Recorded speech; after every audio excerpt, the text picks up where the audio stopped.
E come spazi alla rubrica Novis dal Mont.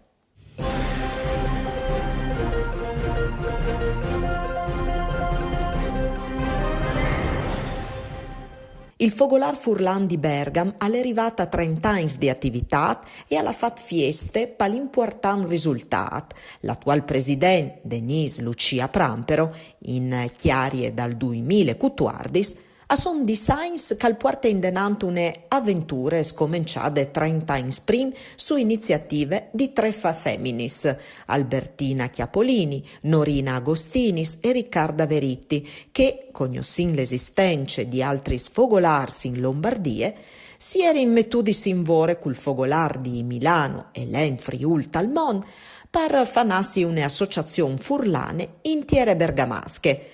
In talis celebrazions sono stati riguardati con affetto e riconoscenza il presidente fondatore Tiziano Brunasso, in chiarie fin al 2004, e il storico presidente Franco Veritti, muar per conseguenze della terribile pandemia che ha abbattuto con violenza la zona di Bergamo.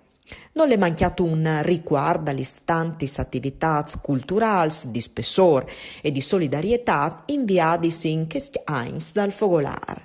La compagnia teatrale Sette come teatro di Pavie, Dogni e Udi e ha straviato il pubblico col spettacolo Remo e Giuditte, la vera storia di Romeo e Giuliette, una riscrittura in clave umoristiche ambientate in tainestris diis dalla inomenade storie di Romeo e Giuliette. Il gruppo teatrale di un design sinca e propone commedis in marilenghe scrittis dal regista e attore Flavio Cossaro, zerant'anche fur dall'ambiente regionale. Dal Friul sono anche arrivati il consigliere Massimo Duca, parlent Friul Talmont, che l'ha portato i saluti dal presidente Franco Jacob, impegnato in missione in Argentina, e il presidente dall'Arlef Eros Cisilino. A ieri anche i presidenti e rappresentanti dai fogolars dalla Lombardia, che il di Milano, di Brescia, di Bolate e Limbiate. A conclusione della giornata, il gustà in tune tipiche trattorie di cucine bergamasche per far conoscere agli ospiti furlans le eccellenze dal territorio. Dentri dalle attività organizzate dal Fogolar Furlan di Viene e dall'Austria, sabide ai 5 di ottobre, la presidente dal Fogolar Dania Driutti ha presentato per la prima volta in Austria il libro i documenti intitolato Scluse l'età dall'Aur. L'autore dal libri, Paolo Pesamosca, di Divignince Furlane, ma che vuoi al vifa Viene, alla contat, aiutat dalle emozionanti letturis dal libri, fattis dalla segretaria del Fogolar, Moira Pezzetta, il lavoro di ricerche e di analisi dai documenti che avvengono dalla sua famiglia, i Pesamosca, che ha escluse a ieri parone dal storico hotel alla stazione.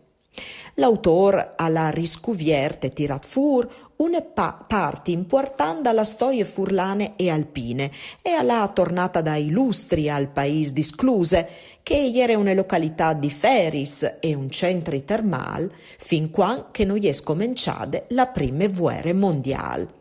Scluse, che e ha 600 abitanti dal 1880 fino alla prima guerra, e era stata uno dei centri turistici alpins più importanti dalle Alpi orientali e vie per l'estate e era frequentate dall'alte società udinese, triestine, venete, con la presenza di accademici, artisti, letterati e poetis. Il sviluppo della ferrovia e la nascita della società alpine furlane sono stati tutti dos fondamentali per l'increscita di Scluse, tant che stazioni climatiche di Presi. L'evento è stato fatto lì dal famoso atelier di mode Nuela, dalla socia Emanuela Peressutti, con la partecipazione dal consul Francesco Perale dall'ambasciata italiana a Viene, che ha patrocinato il Fogolar fin di quando è nascuto in tal 2017. La presidente Driutti e a Sierra Leven riguardando che Scluse e ha sempre tenuto un ruolo fondamentale tant che crosere di comunicazioni e commercio in Austria e Italia e in Teresinte e ha incresciuto il flusso turistico in grazie dalla ciclovia Alpe Adria che va di Salisburgo a Grau. Alle dut parus gnovis al torne doman, mandi e buine serade.